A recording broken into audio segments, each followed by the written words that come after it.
Hey, Decide Your Destiny crew. Thanks for joining me. Today, we've got a very good friend of mine, someone that I actually spent a bit of time with in a photography course for about a year, studying alongside and getting to know. And we're crossing the borders again. She's over in Sydney. I'm in Yeah. Western Australia. So, I want to introduce you guys to Elyn. She is a photographer, author, and brain surgeon survivor. So, Elyn, take it away. Hi, Kyle. How you going? Hello Good, from good. Sydney. It's hot here Hello. today. Yes, yes. It's late afternoon there, Yeah. isn't What time is it here? Yeah, it's 20 to 4. What time is it there? it? 12:40. Yeah, 12:40. 12. Yeah, I always forget the time difference between, and I have a friend who lives in Perth. I message him at 8 a.m. Yeah. Like, never get a response, but yeah, no, Yeah. it's warm here today. It's finally warm after a few weeks of rain, so it's Yeah. good. That's good. That's good. Well, so tell us a little bit about, I guess, your book. I guess to jump straight into it. So I love the title "Magnificent Now," um, and that's the title of the photography. It's like I love. I really do enjoy photography names that are a little bit more have a little bit more story to them. Yeah, Like I think mine would have been quite hard. Kyle Spyrides photography. People would have gone, "What? How do you say that last name? yeah.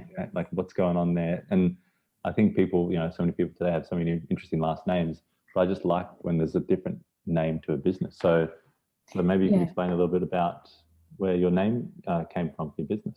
I think when we were, oops, sorry. I think when we were studying photography, Yes. if I look like your journey very much starts when you finish. Yes.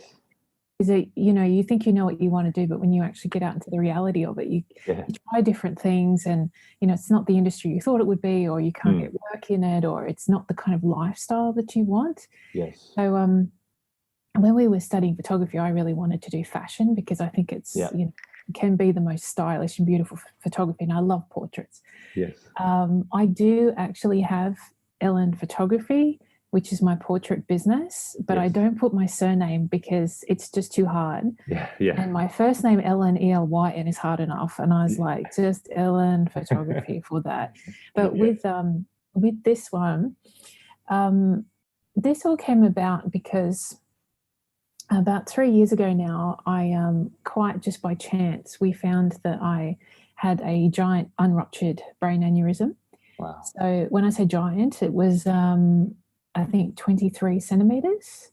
Wow. Sorry, 23 millimeters. Okay. So like Yeah. 2.3.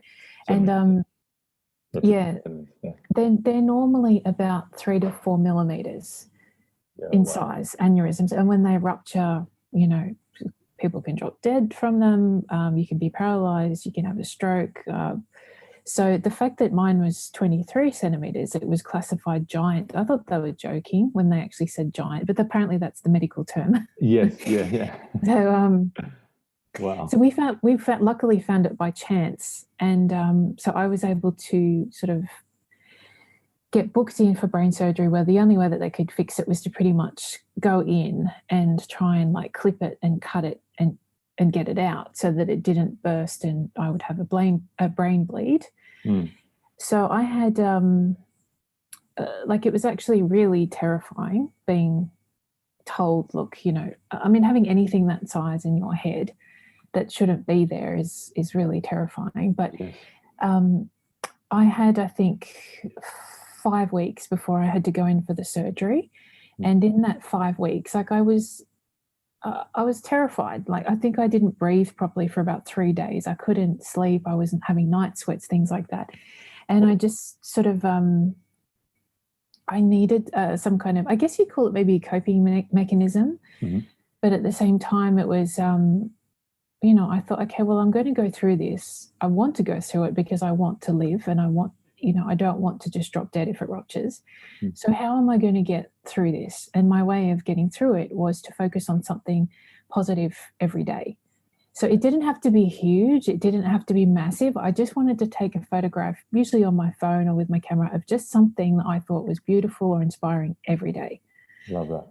And because then that way it just gets your focus, Yes. and at the same time you kind of realize how many beautiful parts of life there actually are. So Yeah.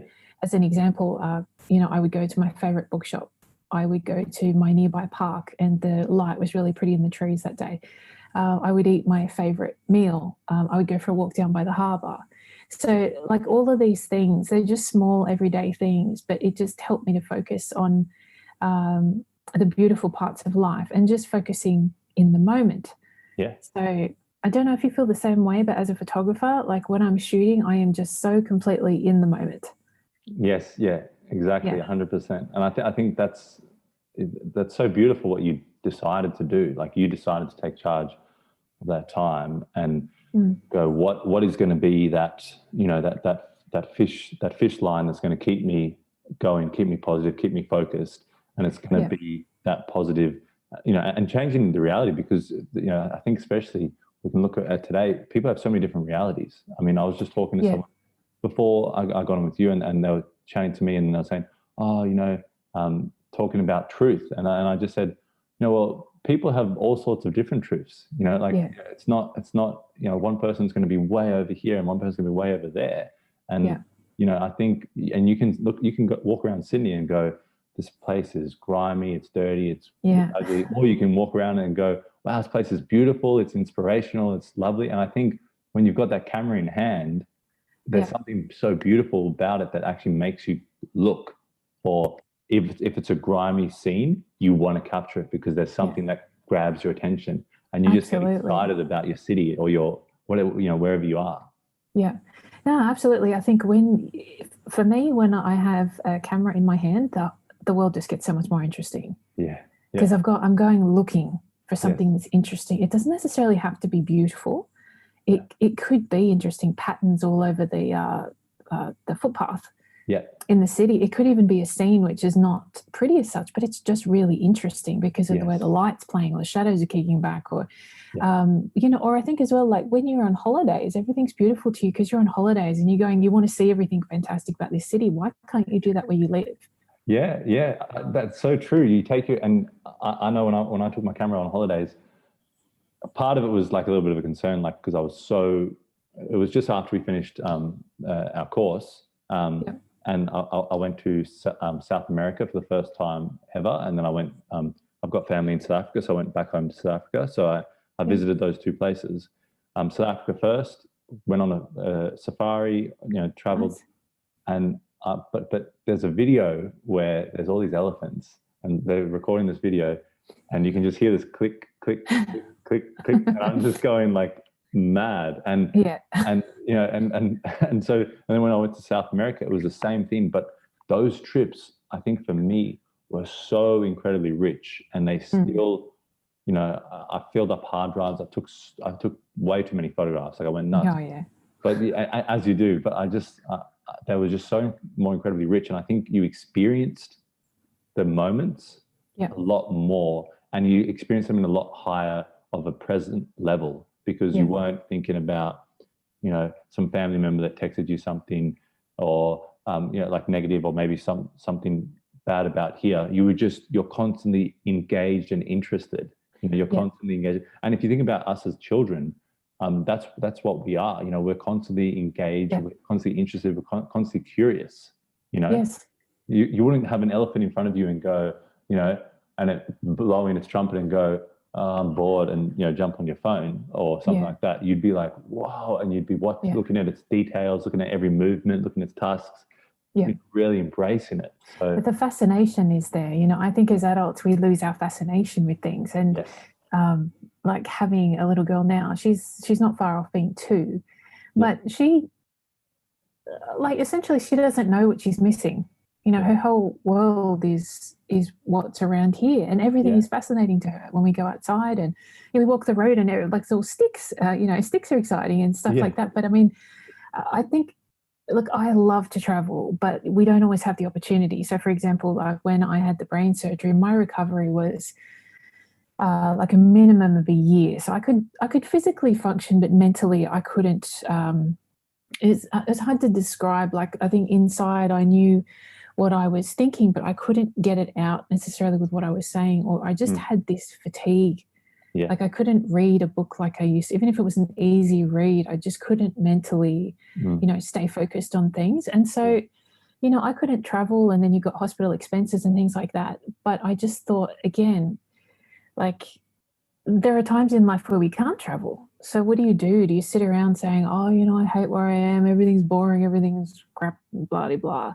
I thought if, some people are saving up to travel to where I live, to see all the amazing things where I live. And so I think that's kind of how my book name, or my sort of business name for Magnificent Now came out, because it is about the magnificent now. Yeah. It's not about the magnificent tomorrow, or when I achieve this, or when I do, to me, like I was saying before, when I'm behind my camera, I'm so present. I'm so, looking at that thing at that time, or where I am. And I think quite often too, when I look at my photos, I remember how I felt on that day when I took that picture. So I think that's another thing that we have with photography, is that you look at the image, but when you took it, you remember how you felt when you look at that image. There's a lot of feeling related to our images. Yes. And I know that's different when other people look at, they have a different feeling, or maybe they don't know what you felt when you took it.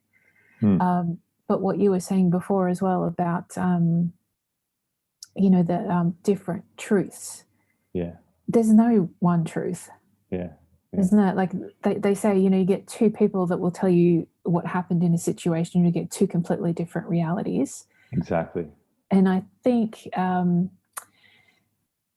we were talking before as well about what I was holding on to in order to get through my surgery, I think, I didn't, there's all this stuff in your mind, I've been, sorry, I feel like I'm trying to grasp at all different thoughts, but No, it's okay.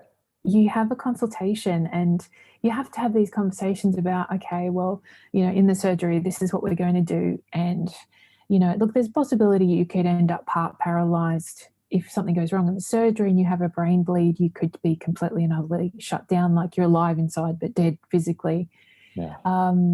You could die, and, I would, my husband was with me, or my fiance was with me at the time. So we had to have this conversation about, well, if I am sort of completely shut down, do you want to switch me off? Yeah. So we had just gotten engaged. I think we got engaged 6 weeks before. Yeah. So we're kind of thinking about the rest of our lives together, and then this happens, and then we're having these conversations. And I was like, I don't want to sit around thinking about what could go wrong. I'm realistic, I do understand these things could happen. And, if that does happen, this is what we've decided, and these are the steps I'll have to take. But until then, I caught up with all my friends. I caught up with my family. I went to my favorite places. I read my favorite books. I probably spent way too much money online buying everything I wanted to buy. Photography gear, yeah. Oh, yeah, photography gear. I ordered so many books, like Amazon, just kept coming every day. Yeah.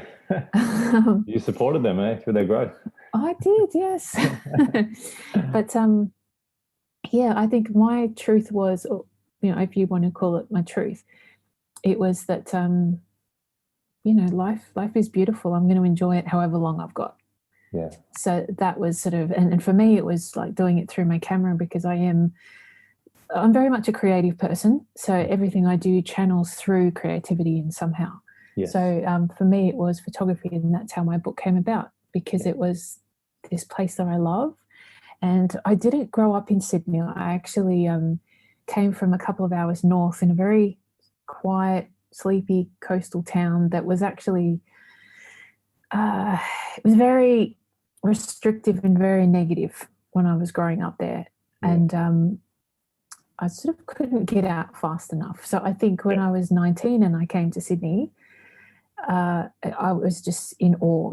Cafes are open, there's wonderful films coming in from overseas. People are here, they're ambitious, they want to go traveling, they go out at night, and I still feel the same way. They live. They're alive. Yeah. They're alive, and they're ambitious, and they're, come along, come join us, we're going to do this or that. And I think I still see Sydney with the same rose-coloured glasses. Awesome. Yeah, so, exciting place. Yeah.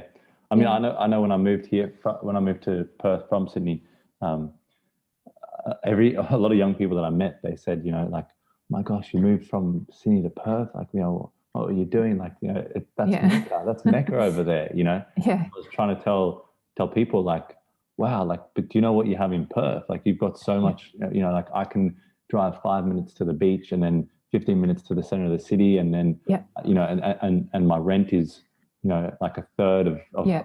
I'm able to Yeah.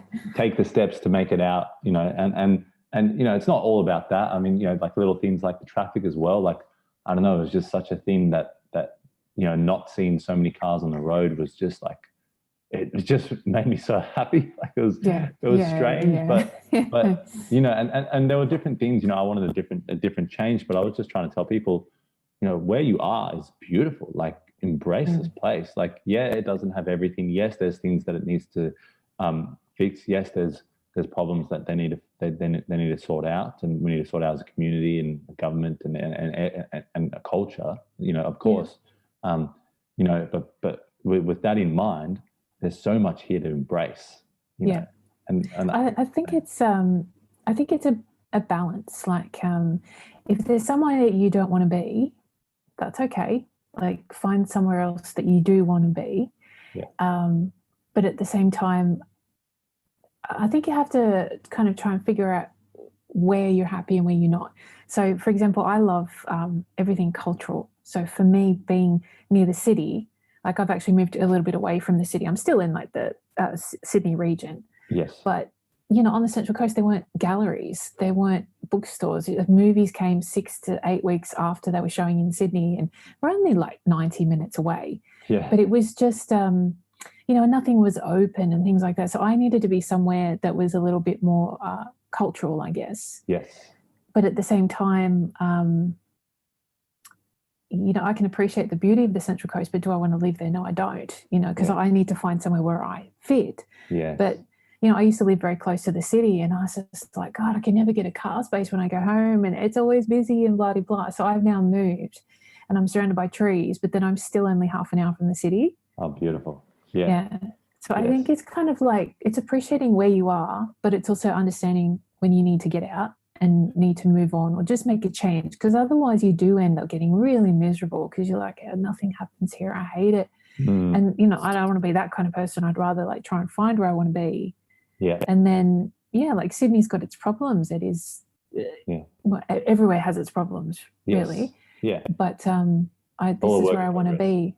Yes, everything is. So yeah, yeah. Well, that's I think that's when you get people that come in from overseas and they come to your city, you become like this instant tour guide, and you're instantly really excited. I know, like, I get a Yeah. lot of friends and family saying, I want to make it over to Perth and visit you. And for me, that excites me because I'm like, well, I'd love to show you around. Like, I'm really keen to show you around, and make sure you kind of get the feel, the energy of, Perth. And I think you're right. What you said there is that when you're stuck, and it's the same thing if you're stuck in a job, if you're stuck in a place, whatever it is, I think human beings were a big part of us in our DNA is to be productive and to be moving forward and to be, like, working in something that we feel like is really, shifting us forward. So Yeah. I think it's the same thing if you're in the same location for so long. It can get a bit, I guess, mundane or a bit boring or a bit, and that's where people come and they see and they're, well, why aren't you enjoying it? And it's like, you need to either shake it up or, like, get some activity to it, or Yeah. you need to, like you said, try and take it in a little bit more present, like, enjoy the now. And yeah.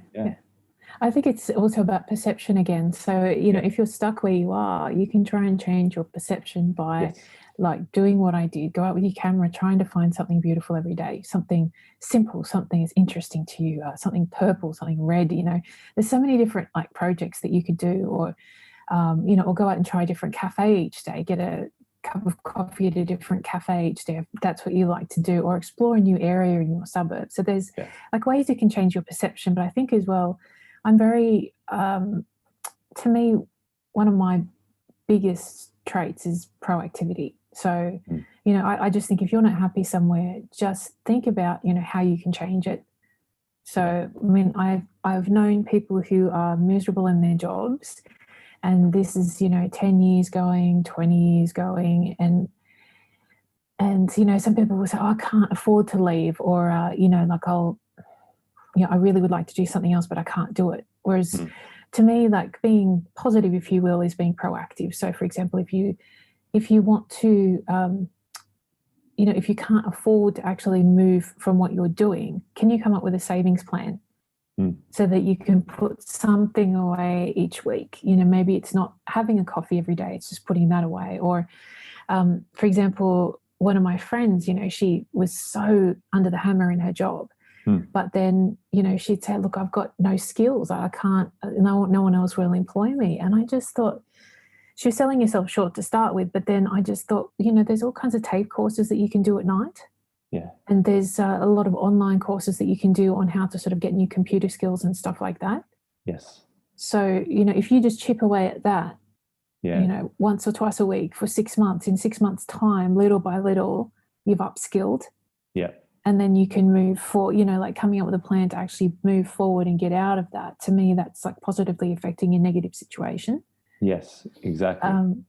So I kind of either take one of those views, I either got to try and like find some joy where I am with what I'm doing, or I've got to make a plan to change it, because I don't want to be some miserable complaining person that, other people can't wait when they leave the room, that kind of thing. So yeah. And I think in that state, you're not, we can all go through those times where we're struggling and it's hard for us to see, the brighter side. But I think you just got to think, are you being productive? Are you adding value?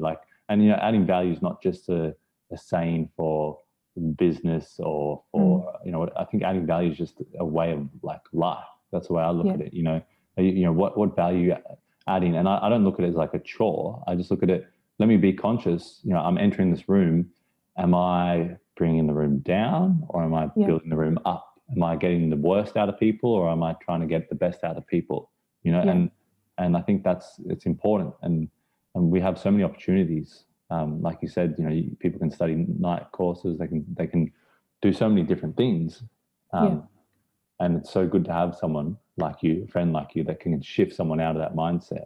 And that's what it is. It's a mindset. It's an attitude shift. Yeah. Like you enjoying Sydney even more. You enjoying your environment. You enjoying your life.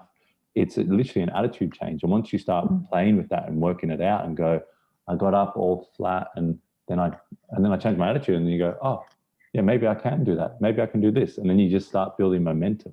Yeah. Sometimes all you need is the hope of it. Yes. Yeah. Because, my day today is not as different, that different to it was 2 months ago necessarily, but, I felt better. Yeah.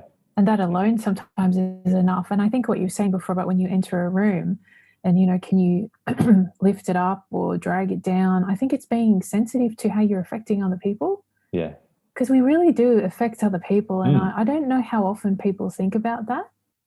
Yeah. Like some people I've spoken to, like they will complain to me for 25 minutes. Yeah. There's this kind of expression about someone says, oh, I've got a headache. And another person says, oh, yeah, I've got a brain tumor. They've always got to have the upper hand. And or like they're not aware. Or maybe if you've got a headache, you're complaining to someone that has had a brain tumor, and you're like, well, things are a lot harder for other people. Yes. But you're the one that's complaining and you're bringing them down. Exactly. So I think we've all got our moments, of course, but I think if you're that kind of person that you think, God, no matter what happens in their life, they're always complaining. I think I don't want to be that person, and I don't know if I can necessarily lift everybody up, but I don't know, like I'll be honest, or, I'll go in, if there's a social occasion, I'm in a dreadful, dreadful mood, I'm probably not going to go. Yeah. Yeah. Because I think, like, no, I'm not going to go along and be a pain. And bring it down. Yeah. Yeah. So I think it's just being aware of, how's this going to affect other people, and, just being sensitive to other people. Yes, exactly. And, I think we should not, I think a lot of people should realize how inspirational they can be to each other, in terms of, you might just say the right thing at the right time, or you might, uplift someone, and you might not know that person, was 2 negative things away of, doing something terrible. Like you can you can really be a strong, empowering shift for someone, you know. Yeah. And I think that we shouldn't underplay that. I'm sorry. I just think we shouldn't underplay that, you know. No, and I think there's I can't explain it necessarily. Maybe it's serendipity, but you know, sometimes you have a conversation with a person and it's just at that moment you really needed to hear it. It could be like a stranger you just spoke to in the street, or you know, you come across somebody and you just say something, whether that's, you know, oh geez, you know, I really love the shirt you're wearing or something, and you just lifted them at a time that they really needed that.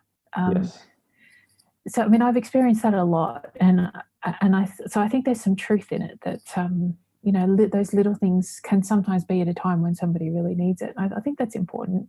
Yeah, exactly. You've obviously got such an inspirational story, and I really love what you've done. And I love that photograph of Sydney. Actually, it's really sticking out at me. It looks very, I don't know. To me, it looks very like spiritual and like ambient, and you know, like godlike or something. So I was wondering if you could tell me like a little bit of the process, because you know, you're combining obviously, you know, like a lot of the inspiration going through that health challenge that you went through, you know, your love and passion for photography, and then also now writing and creating, you know, a new creative product or element. So tell me how that went about. Well, I always wanted it to be a pictorial book.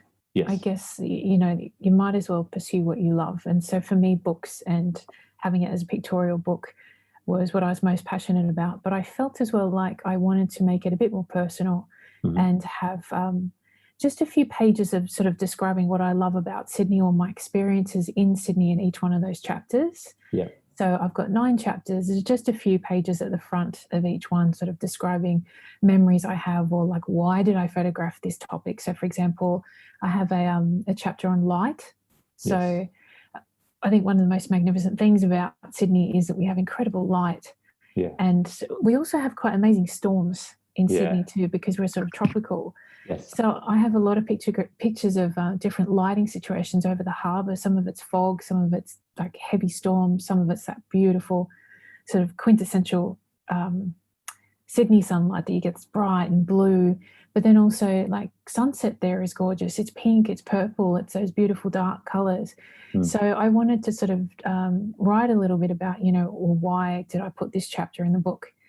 And another thing that I wanted to be different about my book too was that Sydney, I think, is always known as a sort of like a beach place, and Sydney beaches and things like that. And I thought, well, that's not my Sydney. My Sydney is the streets and the parks and the gardens and the culture, and again, like the light, because it's so magical.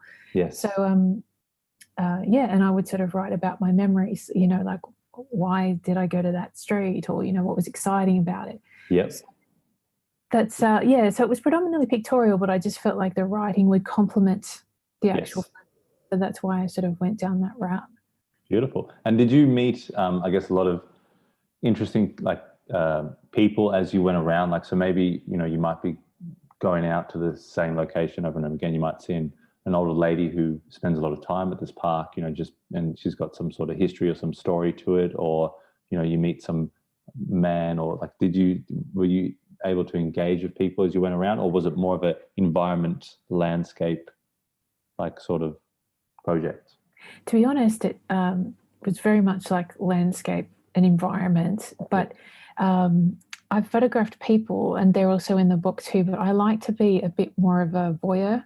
Yeah, okay, cool. Because then you catch people naturally. Yes, candid, yeah. And I think like I actually have a section called streets, so I've just done like street photography, and there's one man, for example, he's would you let me show you? Yeah, I'll show you quickly. Open her up. Yeah, so I wanted it so no, I didn't come across many people as such, because there is that feeling of just people doing what they do in the city. So for example, this man here, like you don't see this much anymore. Yeah, exactly. And you know, all the guys just playing chess. Yeah, I love that. You know, they do that at lunch. Or this, like, it's just an everyday picture. Yes. Sorry. But I just liked the way that the man here, the man crossing, Yeah. was like, oops, everything's reversed. Yeah. There. So it's a normal everyday scene. But to me, it's interesting because you see the relation of things together, or Compositions. You change so many different compositions are changing, and yeah, you're moving around them. That's the yeah. thing about the streets. You've got so much composition to work with. But it's also like the way that people fit into a city environment. You know, the people Yeah. are very much a part of the city environment. And how are they all the same? Which is why I did that in black and white. Yeah, I like it. So, It looks timeless. I look at that one Yeah. with that person by the traffic light kind of reminds me of, I don't know, like New York, like mafia scene. I don't know why. Yeah, This is yeah, different sort of scene. Yeah. No, yeah, that's awesome. No, I really, really enjoy it. Like to hear about the idea and the passion and the drive behind yeah. the creator. I think that's important.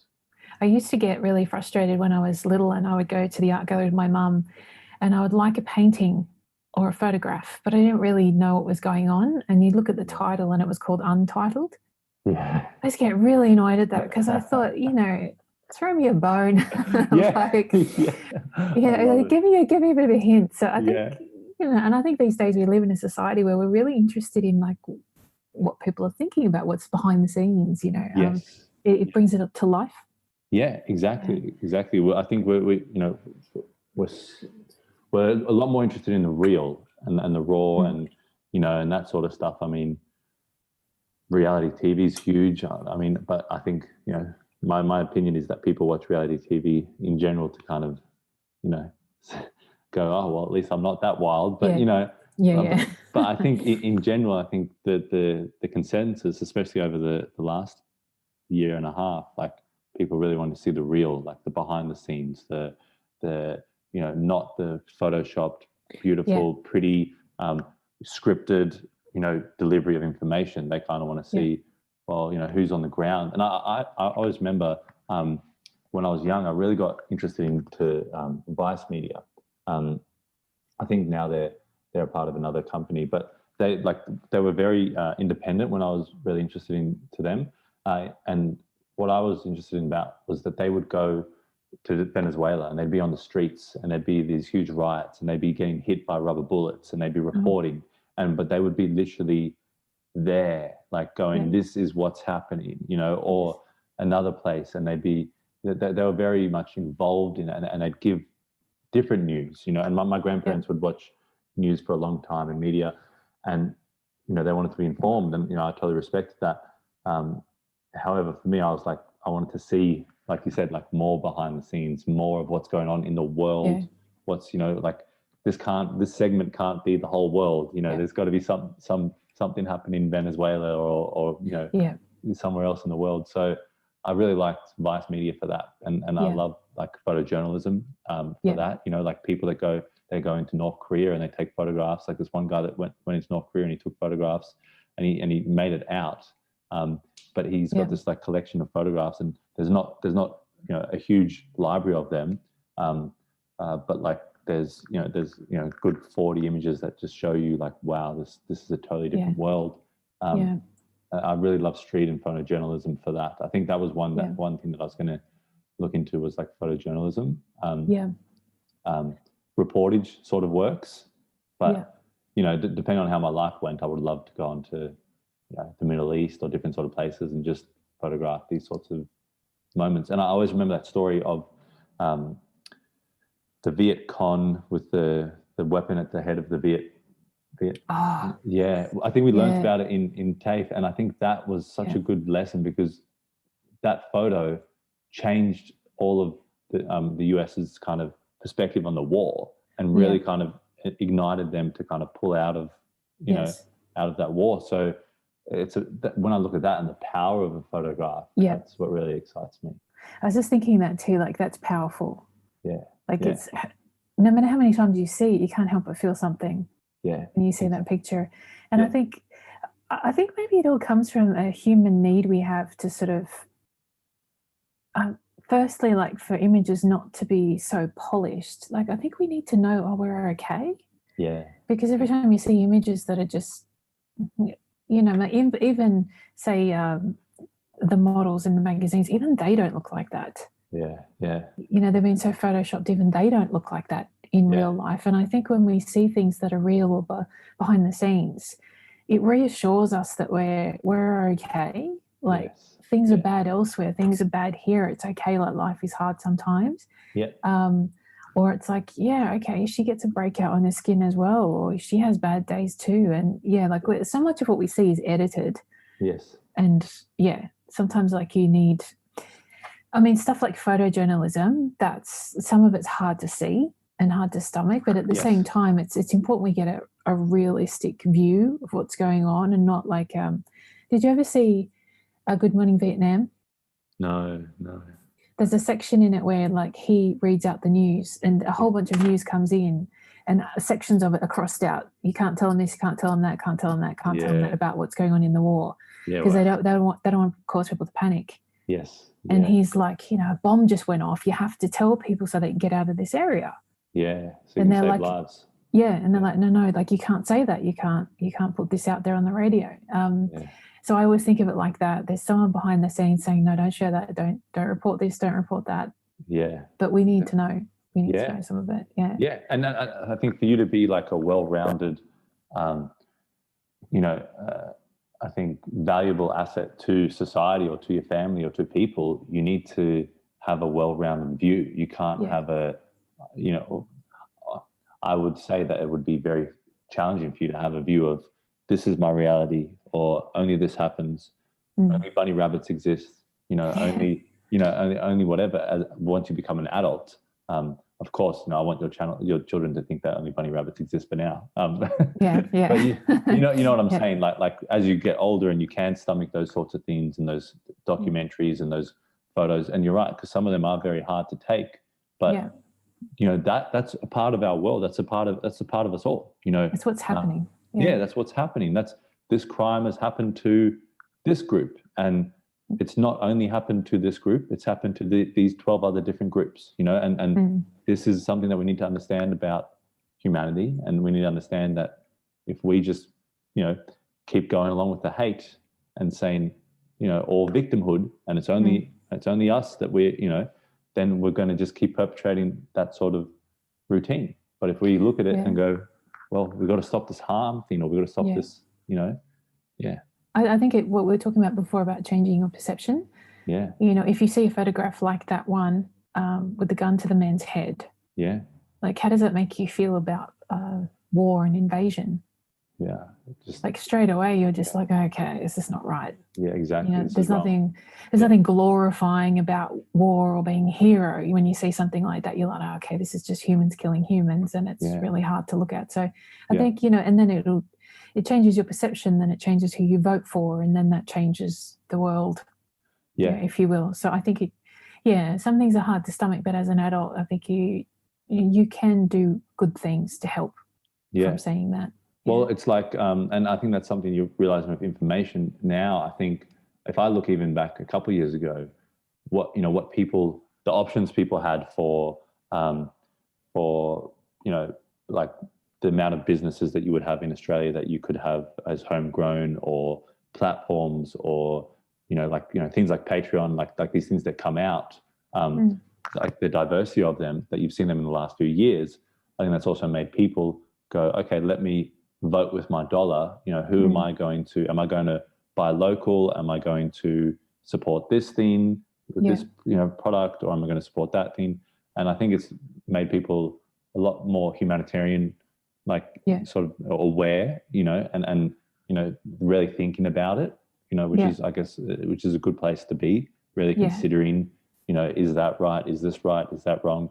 And working out, well, if this platform does this, then I'm going to go over to this platform, or if this platform, I'm going to support this local business, because local Australian business is, the heartbeat of Australians' economy. So, I think that's important. Like, seeing those visual elements really can enact positive change in a way, And when I see that, like when I saw that photo of that, I think when I looked at it, I just had this feeling of like, this is no longer like a warrior or fighting an evil. This is like you're just culling one portion of humanity, and then you're culling another portion, and it's like you're just going through and getting rid of this because they still assimilate with this belief, so we're going to get rid of this.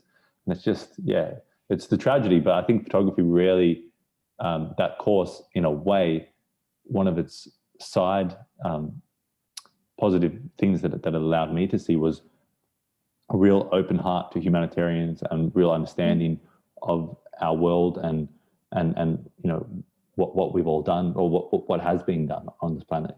So I think too we're quite enlightened these days due to the internet. I think because we know so much more, we can make different choices, or because there are more options now, we can vote with our money and with our actions. And I think so much of our world is visual. Yeah. I mean, not just selling, but pretty much everything that is going on is some kind of visual platform. Yes. But I'm just thinking,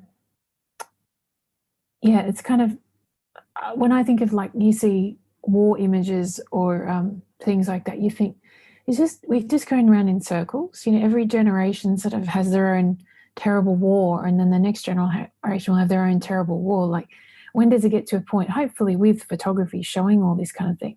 Yeah.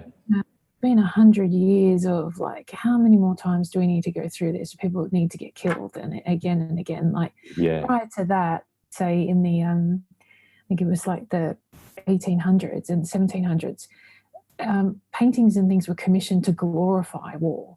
Yeah. And motivate cultures to go to war and fight for your country and your king and things like this. And we now know that there's nothing glorifying about war. No. And I think photography has shown that, especially like a lot of photos you see from World War II. You just like, this is just like mass slaughter, and it make you feel sick. And I think that's a good thing.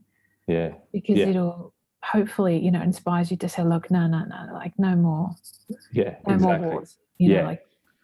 Like what positive change can we make in this situation? And that's the beauty that I love most about documentary photojournalism, is that you could accompany those photos with content, and it might be something about suicide rate in 14-year-old girls because of all the pressures of being an entity of perfection.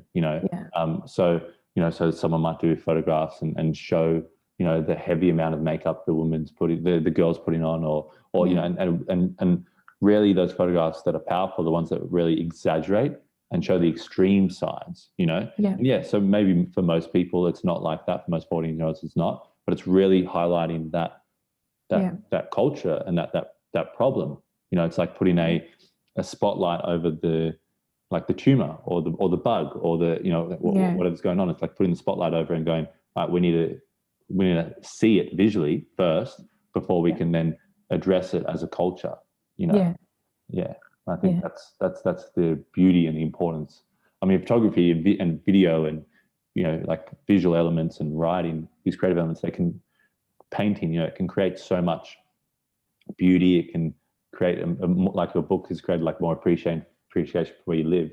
But then it can also have like such power, like you said, to motivate people to either go to war or not go to war, or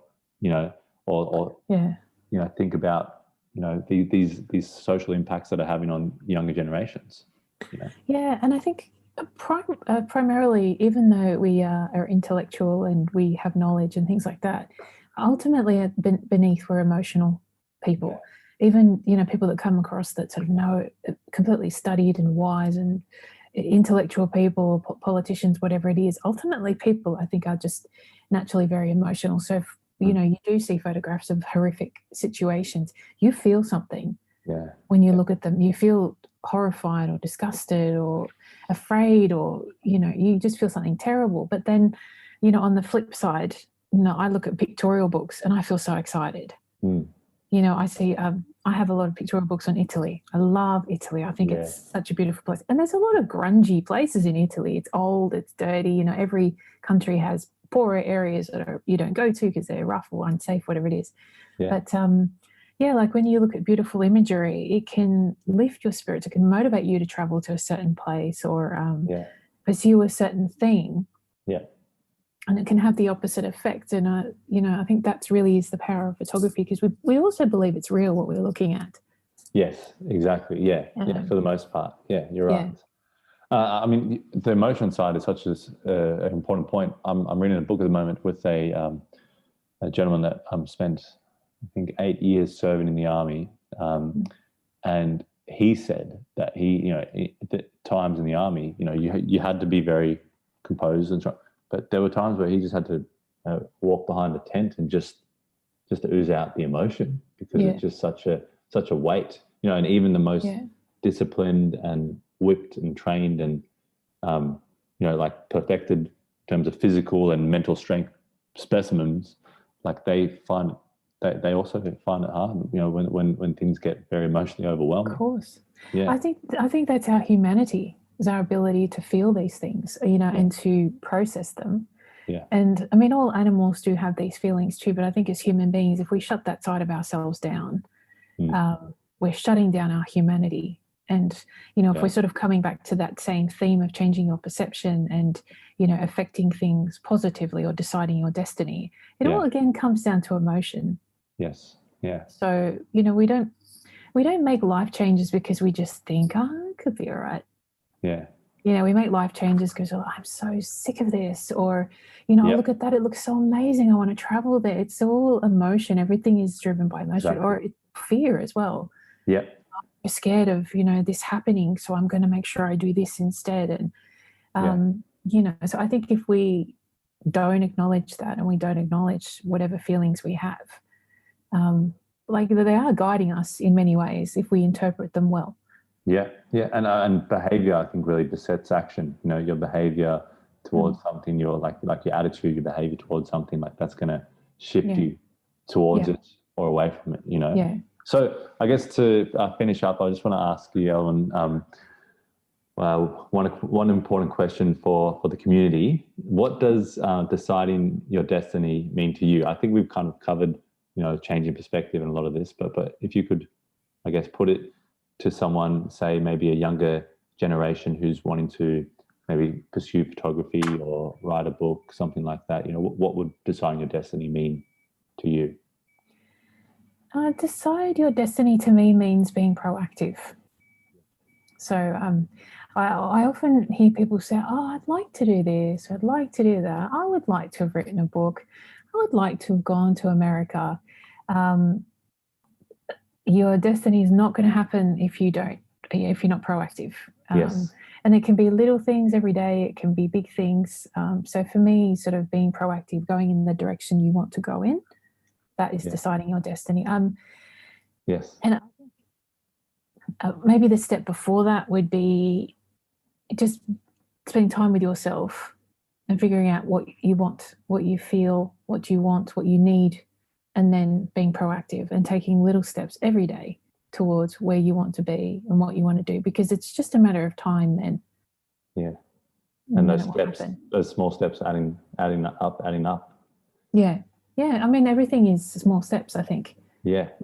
Ultimately, like when I made my book, just every day, I'd sit down, I would do some more design, I would go out and take another shot. I would, maybe one day I would just write a few lines, and then, after a year, it's done. Yeah. So it's kind of that, I guess my destiny was to create this book. Yes. And it was through being proactive. And well, you had patience, didn't you? Because I think it's a big thing. A lot of youngsters, and I know myself, like, you can struggle with the patience on something, and you're wanting it to be complete because maybe you've got 20 other ideas that you're trying to complete at the same time, and maybe that's a testament to maybe still try and be minimal. Even though the world is changing more and more rapidly, try and be a bit more minimalist with the core things that you're trying to achieve, because Yeah, I think we have to simplify life. Like, I think we're in a society that tells us we can have everything. Yeah. And I mean, I don't think that's true. I think we can have some of the things that we really want. So, because this is not enough time in the day. I want to say, for example, in my business, I want to have 3 shoots a month, and I want to make a book this year. Yeah. Yeah. So I can't go traveling for 6 months of the year if that's what I want to do. You have to decide what's most important to you. Yes. and then little by little chip away at that, because it does get overwhelming, and it does, we do want I want everything. Like, Yeah, yeah, I'm yeah. excited about life. I sort of just think, oh, you can do this, you can do that, and I've got 8 million different ideas for things. Yes, But yeah, yeah, I think it's kind of like focusing on what's really important to you, and then just little bits each day, yeah. and then you get there. And then once you've done that, then you move on to the next thing you want to achieve. Exactly. Yeah. Yeah. The only other way is to have a team of 30 Oh, 30 yeah. Elyn, representatives behind you. Oh. Yeah. So like, if I had the money, I'd outsource this, that, everything else. I'd just shoot. Yeah. I know. Do the core things that you do most well. Yeah. Yeah. Well, that's awesome. Thank you, Ellen. I really appreciate that, and that's really inspirational. And where can people go to get a copy of your book? My book's on my website, so Yeah. it's magnificentnow.com.au. Beautiful. It's also available on Booktopia Yeah. and some other stores. There's quite a number of stores in Sydney that has it titled Books at Barangaroo, but magnificentnow.com.au, that comes directly from me. Awesome. So yeah, come visit me. I have lots of other pretty pictures on there too. Yes, yeah, for sure. Yeah, you're a brilliant talent, and I really enjoyed. I think we had a close bond during the course, and I did love what you're doing with passion photography and portraiture, and we both had that commonality of loving portrait work, and and we even chatted about some of the stories back then. So yeah, so I'm an advocate for the awesome work that you do, and I think the connection of the emotion and the the feeling and bringing the story into everything. I think it's you've got quite a good talent there. Oh, thank you. Well, I'm really looking forward to seeing your book as well. Yes, as you're working through that. Yeah. It's going to be exciting. It's going to be exciting. Yeah. It's like I think as well. Just one more thing. I think it's normal to feel tired on the way, because it's a marathon. Writing a book or creating a book is a marathon. It's not a sprint. Yeah. I had many times where I just thought, oh, this is pointless. How am I going to get through it? But I just something little every day, and then your energy comes back for it. So yeah, exactly. Yeah. And I think also another thing that I'm learning about is being okay with the process, and you hear some people that finished the book in record time and did this and did that, but you don't know the circumstances. Maybe they wrote a book on 5 recipes for vegetarian food, or very structured, where for me this is like you're pulling something out of you. And it's the same thing with photography, like book that you did. Like when you're doing that, you're pulling something out of you and what you're seeing and how you're interpreting life. And to do that, then you've got to organize it. And that's the stage that I'm in. I've pulled everything out. Now I've got to organize it. And that's it's a big goal. That's a hard thing. I think it's a creative mindset. I always think like a tree. Yeah. So I've got branches going everywhere, I've got leaves, I've got ideas. The hardest thing for me was like pulling it together in order to move forward and do A, B, C, D, E, F, G. Like some people work like that naturally. Yeah. They're very structured. My husband's like that. He's like, I do A first, then B second, then C third, and D fourth. I go start 70% of the way through, and then I go back, do something at the front, and then I pop back in 40% of the way through. Yes. But it all comes together. Yeah. So I think it's your own, it's your individual journey. But don't pay attention to people who are like, oh, I slammed out my 8th book, this year. Like, I think that's not true either. They would have had a lot of BTS bad days. Yeah, I think exactly. In the middle of that too. So. Yeah, and that's the beauty of us like doing this video and kind of this this community and you being authentic with what you're doing. I think it's really, really important. So yeah, but awesome. Yeah. Thank you so much for staying on, and I think the internet's just fading out, so it's a good time to get off. But really appreciate you sharing that, Elyn, and I'll put a link down in the description of where they can go and see your go and have a look at your website and your book as well. And wonderful. Look, thank you so much for chatting today, and let's do it again. Yeah, it's been really good. There's a million other things I'd love to just chat to you about, but there's always time. But let's do it again. Yeah, for sure. I'm keen. I'm keen as. Yeah. Okay, awesome. Thanks, Elyn. Okay. And I will see you later. And thanks, guys. And give us a subscribe, give us a like, give us a share. Check out Elyn's book, and just join in the community. We'd really love to hear your comments, and reaching out to us. We'd be more than happy to chat to you. So thanks, guys. I'll catch you later. And remember, Decide your destiny. Yeah. Yes.